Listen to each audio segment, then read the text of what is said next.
sir? Yes.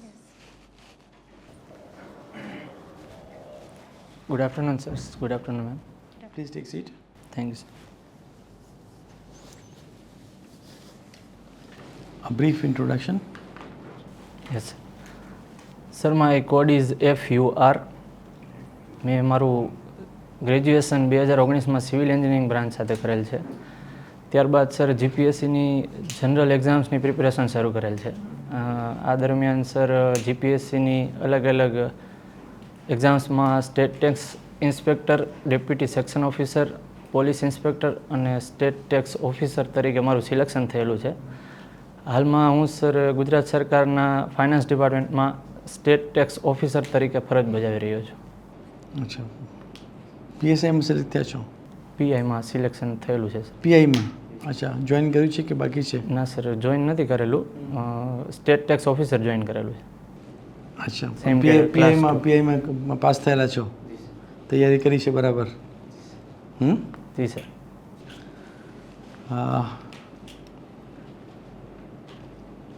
Indian penal code અને criminal procedure કોડમાં difference બતાવો ને. Sir, Indian penal code basically એક સમૂહ છે જેમાં અલગ અલગ ઓફેન્સીસ માટે કઈ રીતે કયા એમાઉન્ટની અને કેવા પ્રકારની સજાઓ છે એનું બ્રીફ ડિસ્ક્રિપ્શન છે. અને ક્રિમિનલ પ્રોસિજર કોડ આ સજાઓ દરમિયાન કઈ રીતે પ્રોસિજર બધી ચાલશે એની સંહિતા છે. ચલો, મર્ડર છે, રેપ છે, હાઉસ બ્રેકિંગ છે, બરાબર? હવે હાઉસ બ્રેકિંગ કોને કેવું એ ક્યાંથી ખબર પડે મને? સર, ઇન્ડિયન પિનલ કોડ અંતર્ગત ડેફિનેશન્સ આપેલી છે. સેમ લાગતા ઓફેન્સીસમાં માઇનોર ડિફરન્સીસ હોય છે. અરે એ તમે ભૂલી ગયા ને. ઇન્ડિયન પિનલ કોડ બે વસ્તુ કહે છે. એક ઓફેન્સને ડિફાઇન કરે છે. ચોરી એટલે શું, લૂંટ એટલે શું, બળાત્કાર એટલે શું, પહેલાં તો એ ડિફાઇન કરે છે અને પછી એની સજા. અને ક્રિમિનલ પ્રોસિજર કોડ? એમાં સર પ્રોસિજર કઈ રીતે ચાલશે અને કઈ ઓથોરિટી એમાં સામેલ હશે એનું ડિસ્ક્રિપ્શન છે. અને એવિડન્સ એક્ટ શું છે? એવિડન્સ એક્ટ એક એવો એક્ટ છે ડિરાઇવ જે કરેલો છે કોન્સ્ટિટ્યુશન ઉપરથી, કે કોઈ પણ એવિડન્સ જે છે એને કઈ રીતે પ્રૂવ કરવા, કયા બેઝ ઉપર એ એવિડન્સ માન્ય છે અથવા નથી માન્ય, અથવા કોર્ટમાં તેને સાબિત કરવા માટે પોલીસ અથવા જે કોઈ તપાસ એજન્સી છે એને કયો બેઝ લેવો પડશે એનું એમાં મેન્શન કરેલું છે. કોર્ટની અંદર જ્યારે ચાર્જશીટ દાખલ છે અને કેસ ચાલવા પર આવે ત્યારે એ વસ્તુ પ્રશ્ન એવિડન્સનો ત્યાં ઊભો થાય છે ને? જી સર, જ્યારે ઓફેન્સ ટ્રાયલ પર આવી જાય છે, કોર્ટમાં ચાલુ થઈ જાય છે પછી. તો Indian evidence act 1972 decides which evidence is admissible or inadmissible before the court of law.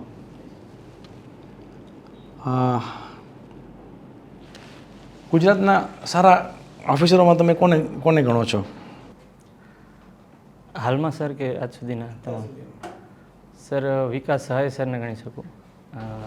પછી હસમુખ પટેલ સર ને એક.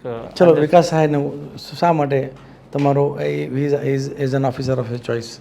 સર, યુઝ્યુઅલી કેવું થતું હોય છે કે અધિકારીઓ જોઈનિંગ સમયે પોતપોતાનો માઇન્ડસેટ લઈને અને પોતાના જે એથિકલ વેલ્યુઝ હોય છે એ લઈને આવતા હોય છે. પણ પોલીસ ખાતા માટે એક એવી કહેવત છે કે ખાતામાં બે પ્રકારના ઓફિસર્સ હોય છે. એક જે પોતાની પર્સનાલિટી લઈને આવે છે અને એક જેમની પર્સનાલિટી ખાતું બનાવે છે, મીન્સ કે પોલીસ ડિપાર્ટમેન્ટ બનાવે છે, પર્સનાલિટી ચેન્જ કરે છે. તેવા બહુ ઓછા ઓફિસર્સ હોય છે જે પોતાની પર્સનાલિટી લઈને આવે છે અને થ્રુ આઉટ એ જ પર્સનાલિટી જાળવી શકે છે. તો એમાં મને એવું લાગે છે કે સર વિકાસ સહાય સર પોતાની પર્સનાલિટી જાળવવામાં સફળ રહ્યા છે. એમની વેલ્યુ સાથે ડિપાર્ટમેન્ટના કારણે કોઈ ચેન્જીસ લાવવા પડ્યા નથી સર, એવું લાગે છે. આપણે એવું જોયું છે કે જ્યારે એકચ્યુઅલ એક્ઝિક્યુશનની અંદર રેવન્યુ ઓફિસર્સ અને પોલીસ ઓફિસર્સ સામે આવી જતા હોય છે, એનું કારણ? સર, અલગ અલગ ડિપાર્ટમેન્ટ્સના અલગ અલગ સ્થાપિત હિતો હોય છે અને ક્યારેક સર પાવર કોમ્પિટિશન જેને કહે છે એવું પણ રહે છે. રેવન્યુ ડિપાર્ટમેન્ટ પાસે પણ વાસ્ટ પાવર્સ છે અને પોલીસ ડિપાર્ટમેન્ટ પાસે પણ છે. ડિસ્ટ્રિક્ટ મેજિસ્ટ્રેટની પર ઇક્વલ કઈ રેન્ક છે પોલીસમાં? પોલીસમાં સુપરિન્ટેન્ડન્ટ ઓફ પોલીસ અથવા કમિશનર ઓફ પોલીસ સર, એને ડીએમને સમકક્ષ રેન્ક સર ગણી શકે. કમિશનર ઓફ પોલીસ, જ્યાં કમિશનર ઓફ પોલીસ હોય ત્યાં એ પોતે ડીએમ હોય છે. જી સર. પોલીસ કમિશનર હોય છે. અમદાવાદમાં who is the district magistrate? It is not the collector. Collector is only collector. Collector is district magistrate Ahmedabad district minus Ahmedabad city. તો સિટીમાં તો પોલીસ કમિશનર પોતે ડિસ્ટ્રિક્ટ મેજિસ્ટ્રેટ છે, બરાબર ને? અમદાવાદ કમિશનર એરિયાની અંદર એ કલેક્ટર નથી હોતા. કલેક્ટર, જી સર, જે ડીએમને પાવર હોય છે તે ડીએમના પાવર સિટી પૂરતા પોલીસ કમિશનરને છે. જી સર. તમને ખ્યાલ છે કે ડિસ્ટ્રિક્ટના police who is the district head of police? District head of police is sir superintendent of police. Superintendent of police. અને ડિસ્ટ્રિક્ટ મેજિસ્ટ્રેટ શું છે? ડિસ્ટ્રિક્ટ મેજિસ્ટ્રેટ જે તે ડિસ્ટ્રિક્ટની મેજિસ્ટ્રેટ પોસ્ટમાં હાઈએસ્ટ રેન્કનો અધિકારી છે સર, જે યુઝ્યુઅલી કલેક્ટર હોય છે. બંને ઇક્વલ રેન્ક ના હોય તો તો ખબર નહીં. ગુજરાતમાં આવું જોઈએ છે આપણે. બાકી બીજા સ્ટેટની અંદર જ્યારે એસપી ડીએમની ચેમ્બરમાં એન્ટર થાય ને તો સલ્યુટ કરે છે. તો ઇક્વલ રેન્ક તો સલ્યુટ ના કરે ને? ટેકનિકલી તો સેમ રેન્ક જ છે, બટ ડીએમને સર જે પાવર્સ છે એ ત્યાં સુધી એક્સટેન્ડ થાય છે કે જે પોલીસના બેઝિક છે કે લો એન્ડ ઓર્ડરની જાળવણી, એ પણ ડીએમની ઓથોરિટી અને ડીએમની એકાઉન્ટેબિલિટી અંતર્ગત આવે છે. એટલે એ રીતે સર સેમ રેન્કના હોવા છતાં જે એસપીનું કામ છે તે કલેક્ટરના તમામ કાર્યોમાંથી એક સેક્શન છે એવું કહી શકાય છે. ગુજરાત પોલીસ એક્ટ, જે અર્લિયર બોમ્બે પોલીસ એક્ટ છે, એની સેક્શન 17, સેક્શન 25 ખ્યાલ છે ને? સોરી સર, નથી ખ્યાલ. સેક્શન 17માં એને DM can ask for report from SP. Okay sir, ખ્યાલ નથી સર. ટેકનોલોજીનો યુઝ ક્રાઇમ ડિટેક્શનમાં કઈ રીતના કરી શકાય? ટેકનોલોજીનો યુઝ સર હવે તો વધતો જાય છે યુઝવલી. જે આજથી 20 વર્ષ પહેલાં જે પરિસ્થિતિ હતી એના કરતાં અત્યારે વાસ્ટ ડિફરન્સ છે સર. જે સીસીટીવીનો યુઝ છે, કોઈ પણ ક્રાઇમ ડિટેક્શન. સીસીટીવી, હા ચલો સીસીટીવી. અત્યારે ક્રાઇમ ડિટેક્શન સીસીટીવી પર જ ચાલે છે. પછી એક કોલ રેકોર્ડ છે જેનાથી આપણે કોલ રેકોર્ડ નંબર 2. પછી સર અલગ અલગ વ્હીકલ્સમાં આપણે રેડાર અને આ બધા ઇક્વિપમેન્ટ્સ યુઝ કરીને નંબર 3 નેત્રમ અને number next sir VIP securities અને જે મહાનુભાવોની સિક્યુરિટીની જે કોઈ એના માટે ઝામર અને આ બધા ઇક્વિપમેન્ટ્સ આપણે યુઝ કરી શકીએ છીએ. આ સિવાય સર ટેકનોલોજીમાં એક ટેકનિકલ બ્રાન્ચ છે જેમાં વાયરલેસ અધિકારીઓની ભરતી થાય છે, અધિકારીઓથી લઈને કર્મચારીની, જેમનું બેકગ્રાઉન્ડ, એજ્યુકેશનલ બેકગ્રાઉન્ડ જ ટેકનિકલ હોય છે. એટલે એમના પોતાના ઓરિજિનલ આઈડિયાઝ હોય છે, તેના દ્વારા મદદ મળી શકે જે રેગ્યુલર પોલીસિંગ ઓફિસર્સ છે એમને.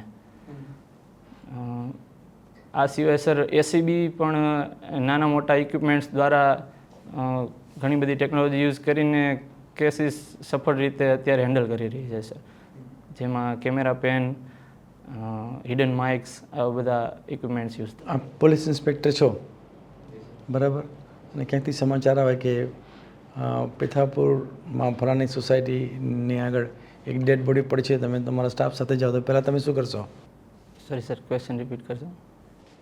એક મર્ડર થયું છે, તમે પહોંચ્યા સ્થળ ઉપર તમારા સ્ટાફ સાથે, તો તમે શું કરશો? મર્ડર નથી થયું. માની લો કે એક તમારે મેસેજ આવ્યા, તમે પીઆઈ છો અને કીધું કે પેથાપુરમાં ફલાણી જગ્યાએ, અહીંયા આગળ રોડ પાસે ફલાણી જગ્યાએ ડેડ બોડી છે, ડેડ બોડી પડ્યું છે. ડેડ બોડી છે. હવે તમારું આગળ એક્શન શું? હવે એટલે ફોન આવે છે ત્યાંથી ફોન આવો, તમે સ્થળ પર પહોંચી ગયા, ડેડ બોડી પડી છે, શું કરશો?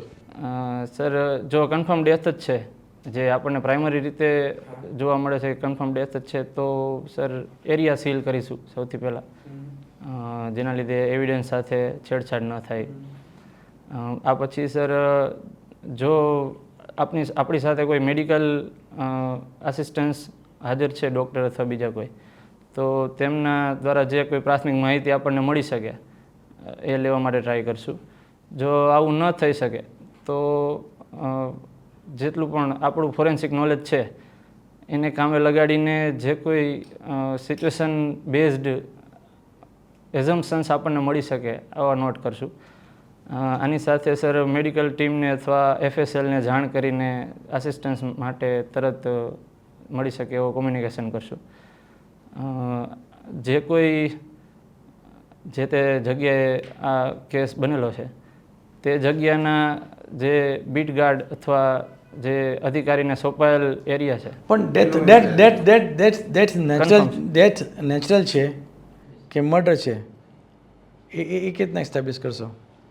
જો સર મેડિકલ આસિસ્ટન્સ નહીં હોય અને આપણે જ એઝમ કરવાનું હશે ચલો પ્રાઇમ, તમને જોતા જ લાગે છે કે આ નેચરલ ડેથ તો નથી, તો શું કરશો? જી સર, તો એની સર સ્ટેશન ડાયરીમાં સૌથી પહેલાં નોંધ કરાવશું કે આ જગ્યાએ આ રીતે ડેથ બોડી મળેલ છે. હત્યાનું કારણ હત્યા અથવા કોઈ પણ અનનેચરલ ડેથનું કારણ જો આપણે વિચારી શકીએ તો તે ડેથ નેચરલ છે કે અનનેચરલ છે એના માટે કોઈ પ્રોસિજર છે?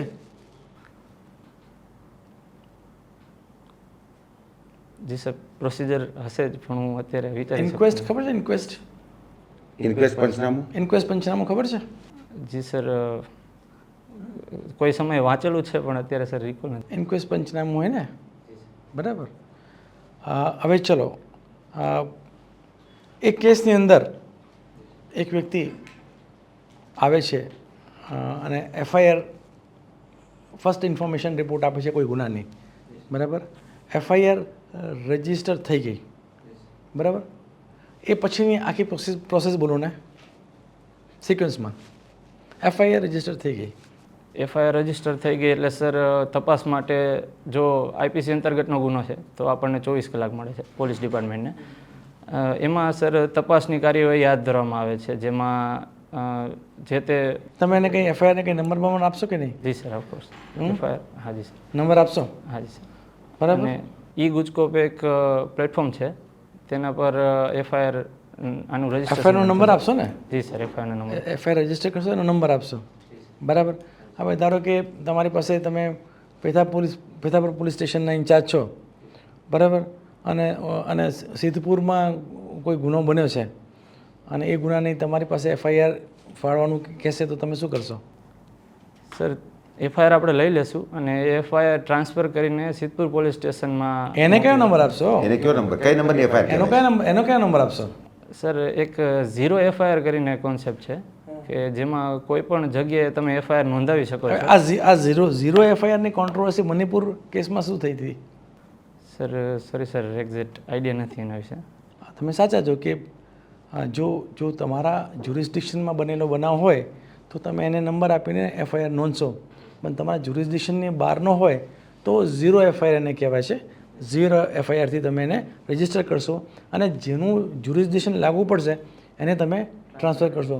પણ મણિપુરમાં આ ઘટના આટલી ખરાબ ઘટના બાદ એક મહિના સુધી 0 FIR પડી રહી હતી. સર, તમે સ્ટેટ ટેક્સ ઇન્સ્પેક્ટર તરીકે કેટલા વખતથી નોકરી કરો છો? સર, સ્ટેટ ટેક્સ ઓફિસર તરીકે છેલ્લા 4 મહિનાથી 1 એપ્રિલ 2023. તાલીમ પૂરી થઈ ગઈ તમારી? ના સર, તાલીમ મેં પાછળથી જોઈન કરેલું હતું એટલે તાલીમ બેચની પૂરી થઈ ગઈ હતી, એટલે તાલીમ વગર અત્યારે સર લિમિટેડ કાર્ય સોંપણી સાથે કાર્ય કરી. ક્યારે તમે ગ્રેજ્યુએશન ક્યારે કર્યું? ગ્રેજ્યુએશન 2019માં. 2019થી 2023. આ દરમિયાનમાં કોઈ નોકરી બીજી કરેલી છે આમાં જોઈન થયા એ પહેલાં? ના સર, ફૂલ ટાઈમ પ્રિપેરેશન જ કરતો હતો અને રિઝલ્ટ પછી ફર્સ્ટ જોઈનિંગ વખતે જોઈનિંગ કરેલું. અચ્છા, પછી હવે આની અંદર તમારું પ્રેફરન્સ ક્યાં છે GPSC ક્લાસ 1 2માં? સર, હાલમાં Gujarat administration service, administrative service first preference. Second sir assistant commissioner of state tax. Third છે sir deputy superintendent of police. અને ફોર્થમાં મામલતદાર હાલમાં સર એ રીતે પ્રેફરન્સ વિચારેલ છે. જી સર. શબ્દ છે મામલતદાર. શું મામલતદાર શબ્દ કેની ઉપરથી આવ્યો? શું મામલતદાર એટલે શું? સર, માલ મત્તાદાર, બધી માલ ભેગો કરે. જી સર, નહીં સર, તાલુકા લેવલના જે સર અમલદાર. Mamlatdar. The word mamlatdar. Sir ક્યાંથી આવ્યો? હું ગેસ કરી શકું એક્ઝેક્ટલી મને ખબર નથી પ્લીઝ કે તાલુકા લેવલના જે અમલદાર છે એ વર્ડ ઉપરથી કદાચ ડિરાઈવ થઈ શકે હોય તો કેમ મામલતદાર કેમ તાલુકા અમલદાર કેમ ન કીધું તો પછી? સોરી સર એનું રીઝન મારા વિચારી મુદ્દા શકું જપ્ત કરના એ પછી અહીંયા આગળ ગુજરાતની અંદર અને મહારાષ્ટ્રમાં મામલતદાર કહે છે, નોર્થ ઇન્ડિયામાં અને અમુક બીજા સ્ટેટની અંદર એ તહસીલદાર કહે છે. તહેસીલદાર કે છે. એટલે તેમાં તાલુકો વર્ડ આવે છે તહેસીલ, પણ આપણે મામલતદાર આવે છે એ રીતે. હા, તો તહેસીલદાર કેવી રીતે પડ્યું? ચાલો, તહેસીલ એટલે તહેસીલ સર તહેસીલ એટલે એક તાલુકો. તાલુકો અથવા તો એક જૂથ જે પ્રાંત. હોય, એક ટેરિટોરિયલ જે ઓલું હોય છે એના જી. ગામડાઓનું બનેલું. ટેરિટોરિયલ જ્યુરિસડિક્શન જેને કહે ને. તહેસીલદારમાં સર તાલુકાની જે તમામ એટલે તહસીલદાર શબ્દ અને મામલતદાર શબ્દ એના ઓરિજિન ક્યાં છે? સોરી સર એના વિશે ખ્યાલ નથી. તો એને શું કરવાનું હોય મામલતદારે? તમે તો મામલતદાર, ચાલો તમારું ચોથું ઓપ્શન જે મારી છે પસંદગી એ છે. જી સર. સર મામલતદાર બેઝિકલી રેવન્યુ ડિપાર્ટમેન્ટના જે એક્ટ છે તેના અમલવારીનું કામ કરશે. આ સિવાય અન્ય એક્ટમાં જે પ્રોવિઝન હશે કે આ અધિકારો, આ જે તે પાવર્સ મામલતદારને ડિરાઈવ કરવામાં આવેલા છે તે તમામ એક્ટનું, જેમ કે ડેલિગેટ કરેલા. સોરી ડેલિગેટ કરેલા છે. So what is the difference between derive and delegate? Sir મારી સમજણ પ્રમાણે ડેલિગેટ એટલે સ્પેસિફિકલી સોંપાયેલ કોઈ સત્તા હશે તેને ડેલિગેટ કરવું કહી શકાશે, અને ડિરાઈવ એટલે એક પ્રોસિજરના ભાગરૂપે જેના ભાગે જવાબદારી આવતી હશે તેને જવાબદારી ડિરાઈવ થઈ એવું કહી શકાશે. અચ્છા. અને ઇનહેરન્ટ પાવર્સ એટલે? ઇનહેરન્ટ પાવર્સ એટલે સર જે કુદરતી રીતે જ જે કોઈને આ સત્તા મળવા પાત્ર હોય તે ઇનહેરન્ટ પાવર્સ. હોદ્દા જોગ મળે ભાઈ. હોદ્દા જોગ. જી સર. અચ્છા. તમે હમણાં આપણે CRPC, IPC અને એવિડન્સ એક્ટ આ ત્રણની વાત કરી. આ ત્રણેય એક્ટમાં કંઈક સુધારા થઈને હવે ટાઇટલ કંઈક બદલાઈ ગયા છે. તો ઇન્ડિયન પિનલ કોડનું નવું ટાઇટલ શું આવશે? સોરી સર આ વિશે ખ્યાલ છે કે સુધારા થયેલ છે, પણ ટાઇટલ સર આ વાતમાં જાણી શક્યો નથી. ઇન્ડિયન એવિડન્સ એક્ટ ત્રણેયમાં સર નથી સુધારા થયેલા છે. આ ઘટનાનો ખ્યાલ છે. ઇમ્પોર્ટન્ટ ઘટના. Become very debatable issue country wide, અને લોકસભામાં અને રાજ્યસભામાં એની ડિબેટ પણ થયેલી છે. ઘણી મોટા પાયે ડિબેટ થયેલી છે. જી સર, પરંતુ સમયના અભાવે સર જોઈ શક્યો નથી જે હું હવે. અચ્છા, તમે અત્યારે જે ડિપાર્ટમેન્ટમાં છો અત્યારે GST કલેક્શનનું છે ને? What is GST? Sir goods and service tax 1 જુલાઈ 2017થી આખા ભારતમાં લાગુ કરવામાં એ આવ્યો પહેલાં છે. એ તમારું ડિપાર્ટમેન્ટ એ પહેલાં કયો ટેક્સ લેતું હતું? સર અમારું મુખ્ય કામ વેટ વસૂલીનું હતું, value added tax, Value added tax. જે સેલ્સ પર લાગતો હતો, જેને સેલ્સ ટેક્સ એ પણ. વેટ હતું, એ વેટની પહેલાં શું હતું? વેટ પહેલાં સર સેલ્સ ટેક્સ એક્ટ મુજબ સેલ્સ ટેક્સ જ કહેતા હતા, જે ગુડ્સ પર લાગતા, ગુડ્સના વેચાણ પર લાગતો હતો, અને સર્વિસ માટે લાગતો અલગથી ટેક્સ હતો એને સર્વિસ ટેક્સ કહેવામાં આવતો હતો. હવે GST બાદ આ બંને એક્ટ એક થઈને GSTમાં જ એનું. અચ્છા, ઇવન તમારે સ્ટેટ ટેક્સ ઓફિસર છો ત્યારે, તો તમારા આ વસૂલાત માટે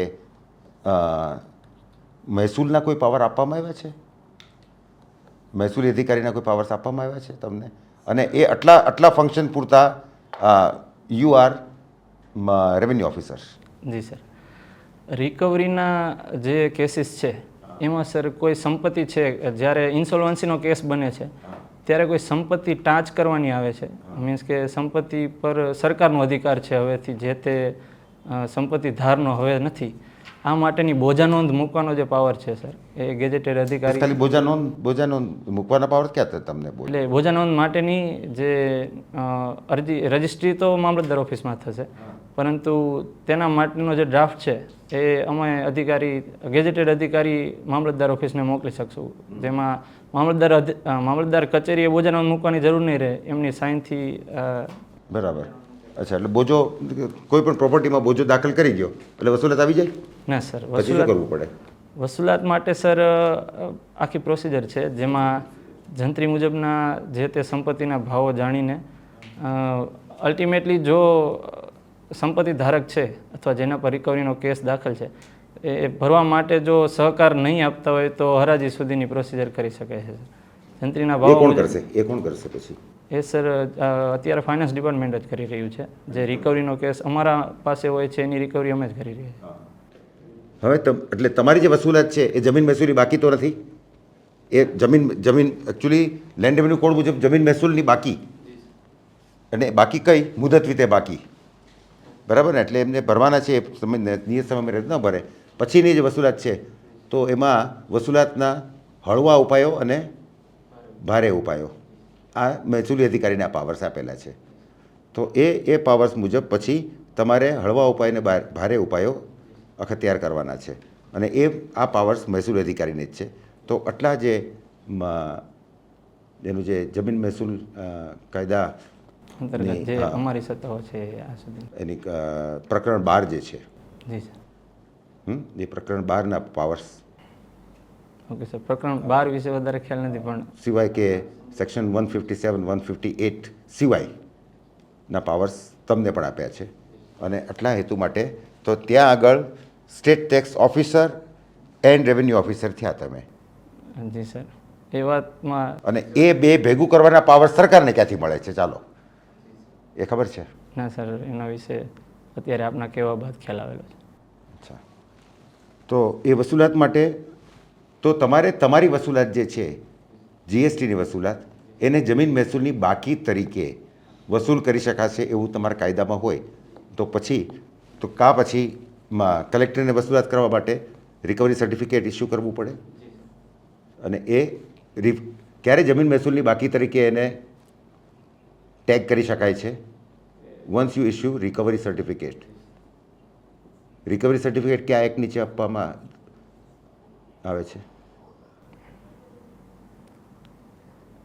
સર, હું કન્ફર્મલી જાણતો નથી, પણ કદાચ હાલમાં મારા અનુમાન પ્રમાણે ઇન્સોલ્વન્સી એન્ડ બેંકરપ્સી એક્ટ અંતર્ગત એમાં રેવન્યુ ઓફિસરને કોઈ કાયદા ઇન્સ્યોરન્સ બેંકરપ્સી એક્ટની અંદર તો સેક્શન 14ના અને આટલા જ પાવર્સ એ ડીએમને કલેક્ટરને છે. સોરી સર, તો આના વિશે કોઈ કલમ કે કયો એક્ટ છે એના વિશે જાણ. યસ. વાલ્મીકી રામાયણની અંદર વાલ્મીકીએ રામ રાજ્ય વખતના ટેક્સની ઇન્ફોર્મેશન આપી છે, કંઈ ખબર છે? સર, એના વિશે એક્ઝેક્ટ ખ્યાલ નથી, પણ જે રઘુ રાજાના સમયથી અલગ અલગ રાજાઓ અલગ અલગ રીતે પોતાના ટેક્સ રિઝેમ નક્કી કરતા હતા. એમાં રામ રાજ્ય સમય એટલે કે જ્યારે જે સમયે પ્રાંતના રાજા રામ હતા એ સમયે ટેક્સમાં કોઈ એવા પ્રકારના પરિવર્તનો હતા કે બધા માટે સમાન ટેક્સ નહીં, અને જે કામનું અલગ અલગ રીતે ક્લાસિફિકેશન થયેલું છે એ કામ મુજબ, જે અત્યારે પ્રોગ્રેસિવ ટેક્સનો સિદ્ધાંત છે, આપણે એવી રીતે ક્લાસિફાઈડ નથી કરેલું, આપણે સ્લેબ રાખેલા છે, પણ એ વખતે કદાચ એવી રીતે હતું કે કામના ક્લાસિફિકેશન ઉપર ટેક્સ અલગ અલગ રીતે લાગતા. એટલે એક સરખો ટેક્સ કોઈ ઉપર નહીં, કામના વર્ગીકરણ મુજબ ટેક્સનું વર્ગીકરણ. પર્સન્ટેજ પ્રમાણે સેમ રહેશે? સોરી, એના વિશે ખ્યાલ કંઈ ખબર નથી. ઓકે, તમે આનો આન્સર એવી રીતે આપી શકો કે સૂર્યવંશી હતા અને સૂર્ય જેવી રીતે ટેક્સ લે એવી રીતે ટેક્સ લેવાની પેટર્ન હતી. એક ગ્લાસ હોય તો ગ્લાસમાંથી પાણી ભરેલું છે, તો એ ગ્લાસમાંથી સૂર્ય કેટલું પાણી લેશે અને એક સમુદ્રમાંથી સૂર્ય કેટલું પાણી લેશે, બરાબર? તો એમણે આ પેટર્ન ત્યાં યુઝ કરેલી હતી.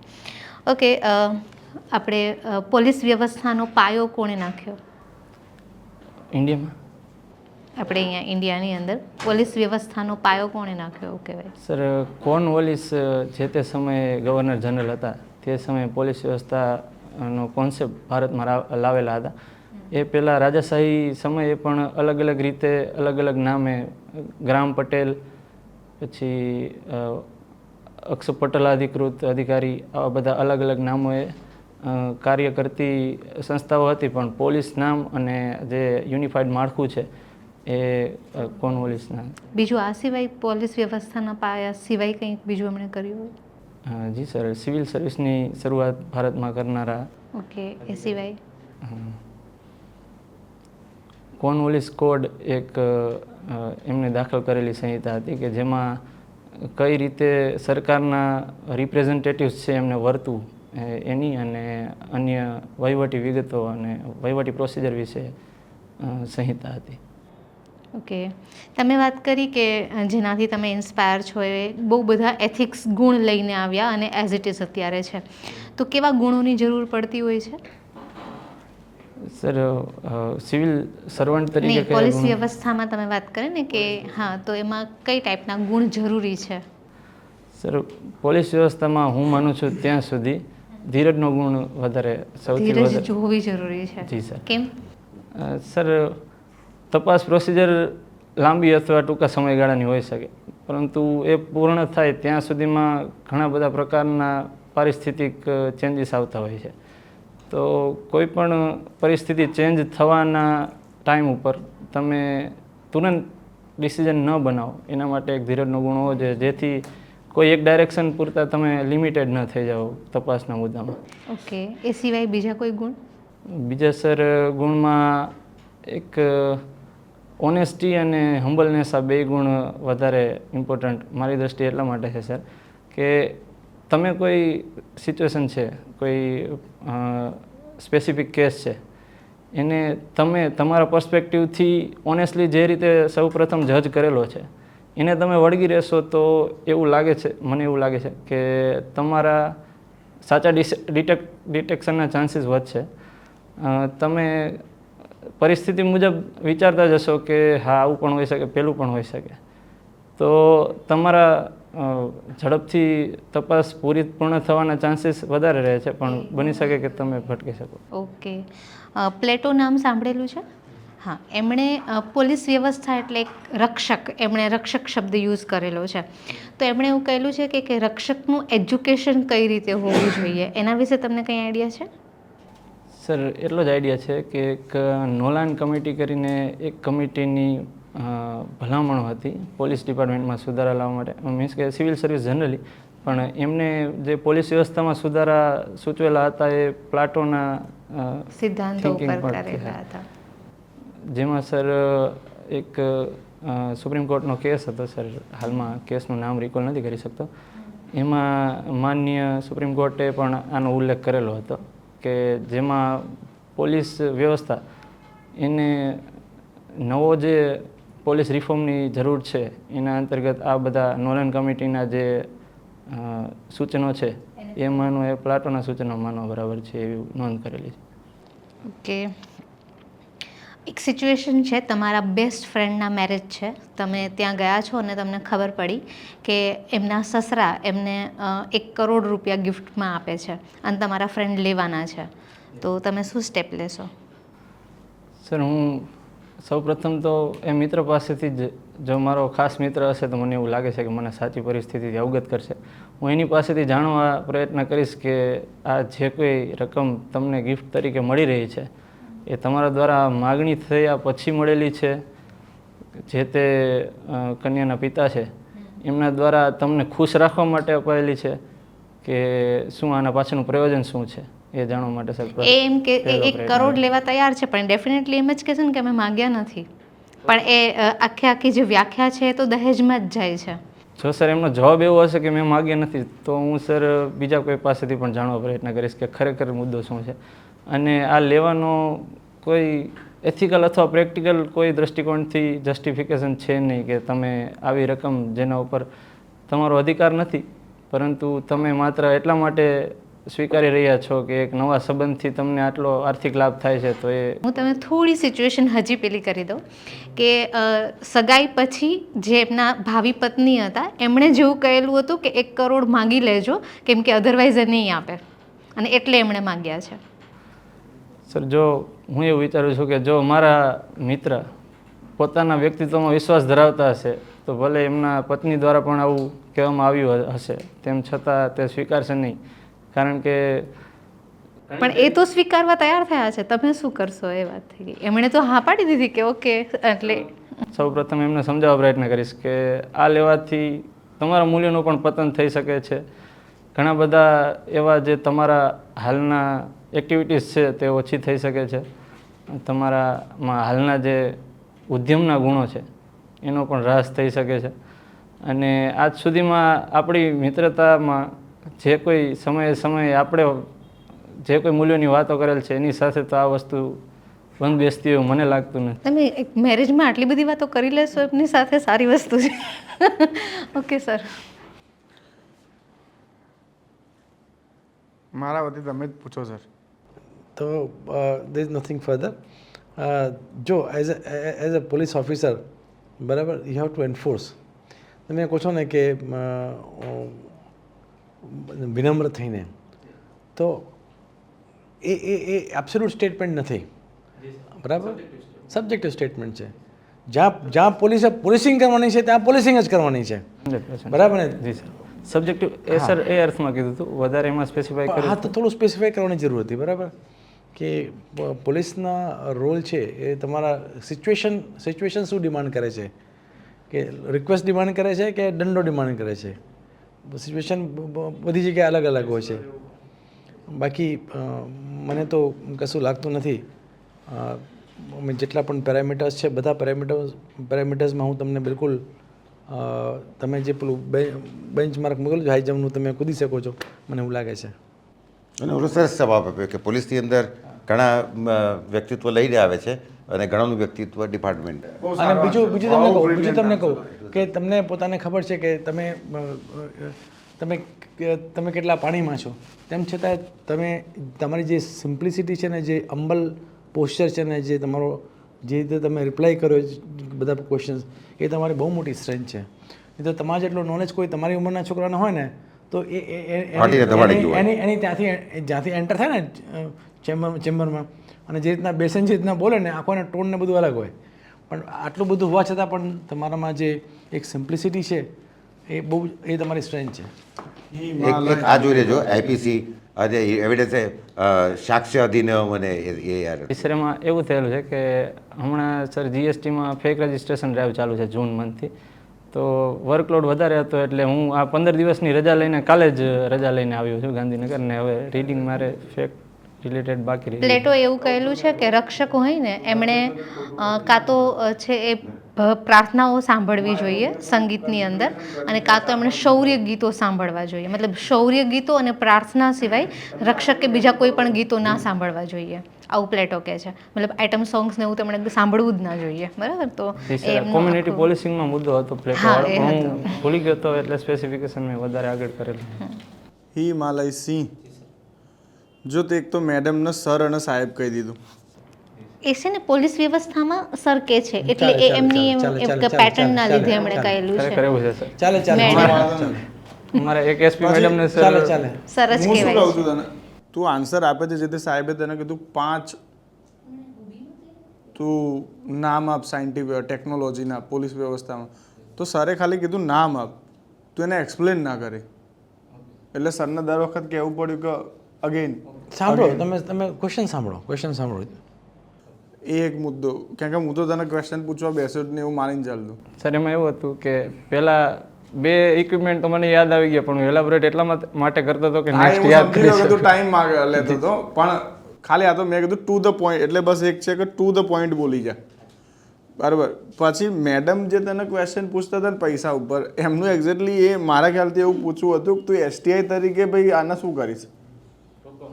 હા, એમનું પૂછવાનું પોલીસ જાણકારીનું હતું જ નહીં કે ભાઈ તું ટેક્સ બેક્સ છે તો તું એ ચેક કરીશ કે ટેક્સેબલ ઇન્કમ છે કે નોન ટેક્સેબલ છે કે શું છે, આવું જ હતું ને મેડમ. નહીં, મારું મેઇન તો એક તો એ પોતે પોસ્ટ ઉપર જે પોલીસના પોસ્ટ હા, તો ઉપર એના છે સત્તાનો ઉપયોગ શું કરશે, અને 1 તું કરોડ બધા દહેજ જ answer છે, socially ક્લિયર આપી છે. દેતો. જી સર, એટલે એથિકલ એસ્પેક્ટની વાત કરીને મેડમે ક્વેશ્ચન પૂછ્યો એટલે હું પછી એમાં અને લિમિટેડ કેમ થઈ કે ગયો. તું આ ડાયમેન્શનમાં ગયો એનું કારણ કે તારું ઇન્ટરવ્યુ એથિકલી ચાલુ થયું પોલીસ વ્યવસ્થા ઉપર, એટલે તું ઇકોનોમિકલી વિચારી જ ના શકે. એટલે લિમિટેડ થઈ ગયો હતો સર વિઝન. એટલે તું વિચાર તો જોજે ઇકોનોમિકલી. જી જી સર. એટલે હું તો મેં સરને પહેલાં જ કહ્યું હતું હું ક્વેશ્ચન નહીં પૂછવાનો, તમે પૂછી લો. પણ બહુ સારું રહ્યું. પણ એક છે, તું થોડું સ્લાઇડ ફાસ્ટ બોલીશ ને, કારણ કે બહુ ધીરું નહીં બોલતો સાહેબ. ના વાંધો નહીં, એનો નેચરલ બિહેવિયર છે ને. હા, એ તો ખબર જ છે. હા, એનો નેચરલ બિહેવિયર છે. નેચરલ બિહેવિયર ચેન્જ નહીં કરે. બગાડશું તો પછી ચેન્જ થઈ જશે. મને તો બહુ સારું લાગ્યું. નેચરલ બિહેવિયર છે. ઇવન એમણે ના પાડતા હતા ને જ્યારે એમને નહોતી ખબર, એ પણ એટલા સ્માઇલ સાથે પરફેક્ટલી ના પાડતા હતા એ આવો જ છે. કશું કરવાની જરૂર નથી. આઈ મીન જેમ છો એમ જ રહો બસ. પણ આ થોડુંક મેં કીધું ને આ કાયદાઓનું ને એ જ રખ ફેક્ચ્યુઅલ અને કરંટ અફેર્સનું સર ઘણા ટાઈમથી રીડિંગ છૂટી ગયું છે પણ ત્યાં જશે નહીં, તારો મામલતદાર- interview ત્યાં જવાનું નહીં. મામલતદાર છે ઇટ ઇઝ અરેબિક વર્ડ મુઆમલા અને એનું ઉર્દુમાં છે મામલા પણ અને તયદાર અને અહીંયા આગળ એક મામલો નહીં, મામલો એટલે એસેસમેન્ટના ઇશ્યુઝ જે છે એટલે મુઆમલાનું પ્લુરલ થાય છે મુઆમલાત અને મામલાનું પ્લુરલ થાય છે મામલાત. તો મુઆમલાત તયદાર ઓર મામલાત તયદાર અને હાસિલદાર હાસિલ કરે છે એમાંથી મુવા જતો રહ્યો. તહસીલદાર તહસીલદાર. ઘણું અને- જાણવા મળ્યું નવું. અને ઓલા જે રિકવરી જમીન મહેસૂલની બાકી તરીકે જે કરવાનું છે ને એ રેવન્યુ રિકવરી એક્ટ 1890 એની સેક્શન 3 સબસેક્શન 1 એ મુજબ રેવન્યુ કોઈ પણ બાકીની જે બાકી લેણા છે એને you have to convert it into arrears of land revenue. તો arrears of land revenue recover કરવા માટે એ સર્ટિફિકેટ ઇસ્યુ થાય એ પાવર્સ તમને અને એટલા જે રિકવરીવાળો ચેપ્ટર છે એટલા અને એ બીજા કોઈ બાકી મહેસૂલી અધિકારીઓ કોણ એ તો લેન્ડ રેવન્યુ કોડની સેક્શન 3 સબસેક્શન 1માં આપી દીધા છે. એ બધા મહેસૂલી અધિકારીઓ છે, સર્વે અધિકારી એટલે એમાં તલાટીથી લઈ અને કલેક્ટર સુધીના અને સેટલમેન્ટ કમિશનર આ બધા મહેસૂલી અધિકારીઓ છે. હવે you are cell tax state tax inspector or cell tax inspector અથવા તો જોઈન્ટ કમિશનર સેલ ટેક્સ, પહેલાં સેલ ટેક્સ હતું ને તો હવે એને તો મહેસૂલી અધિકારી તો કહેવાય નહીં અને વસૂલાત કોણે છે કે ફક્ત મહેસૂલી અધિકારી. એટલે એટલા કામ પૂરતા તો એમને અને રેવન્યુ એ લેન્ડ રેવન્યુ કોડની કલમ 19ની અંદર આપેલું છે કે હોદ્દાઓ ભેગા કરી શકશે. એટલે ત્યાં આગળ તમે આટલા પૂરતા જ તમને લિમિટેડ પાવર્સ આપ્યા, તમે પછી ગામ નંબર 6 ની નોંધો મંજૂર કરવાના પાવર્સ નથી આપ્યા. તને કેવું લાગ્યું બાકી બોલ? એક જે વસૂલાતની વાત હતી પાછલી બાકી અને ચાલુ એમાં પણ બે અરેબિક વર્ડ આવે છે, સાલ ગુદસ્ત ગુદસ્ત અને સાલ મજકૂર. મજકૂર. હા, ગુદસ્ત એટલે બીતા હુઆ અને મજકૂર એટલે ચાલુ. એટલે ગયા વર્ષની બાકી. સાલ ગુદસ્ત સાલ મજકૂર.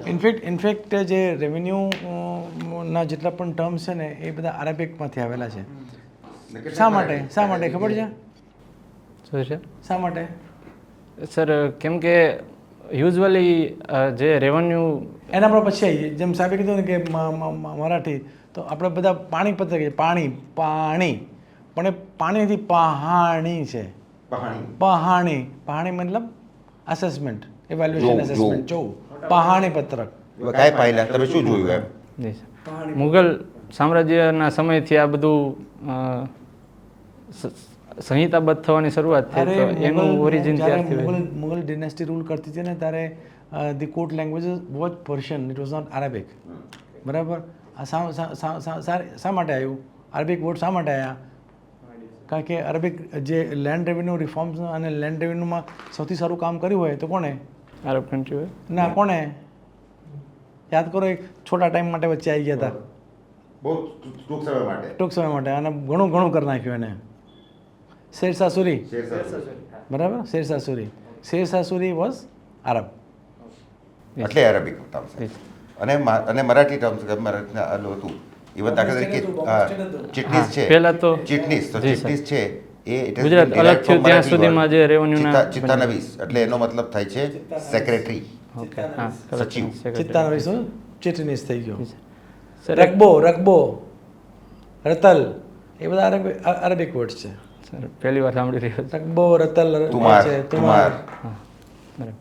એક સર મેડમે કીધું કે હોબી કોઈ મેન્શન નથી કરેલી, એમાં મેમ એક એવો વિચાર છે કે સિચ્યુએશનલ કોઈ નહીં, છે કે સાહિત્ય નહીં ખરેખર? હા, ખરેખર છે ખરા સર. શું છે હોબી? સિચ્યુએશનલ સાહિત્ય પ્રસ્તુત કરવું એમ મીન્સ કે કોઈ સિચ્યુએશન હોય એના ઉપર કોઈ વન લાઇનર શેર હોય, શાયરી હોય, કોઈ ઓકે, તો કહી ફિલ્મી શકાય લાઈન તમે હોય. કંઈક એને એન્ટરટેન કરી શકશો. વાંધો નહીં. પરંતુ સર તો શું બેસ પછી પૂછશે તો એક્સ્ટ્રા પર આવડવું જો મને એક્સપ્લેન કરવાનો ટાઈમ ન મળ્યો અને એમને સાહિત્ય વર્ડ પકડીને સાહિત્યમાં જો હોબી જશે તું યાદ તું આમાં જા એડમિનિસ્ટ્રેશનમાં જા તું. નવા હોરાઇઝન્સ ઓપન નહીં કર. Yes. જે છે એમાં જ કોઈ ક્રોસ કરી જઈશ. કેમ કે આમાં તું જઈશ ને તો તારે 55-60 ઉપર જતા રહેશે માર્ક્સ. અને અત્યારે આપણે સ્ટ્રેન્થની જરૂર છે જે આપણે પહેલામાં રહી ગયું હતું. Thank you.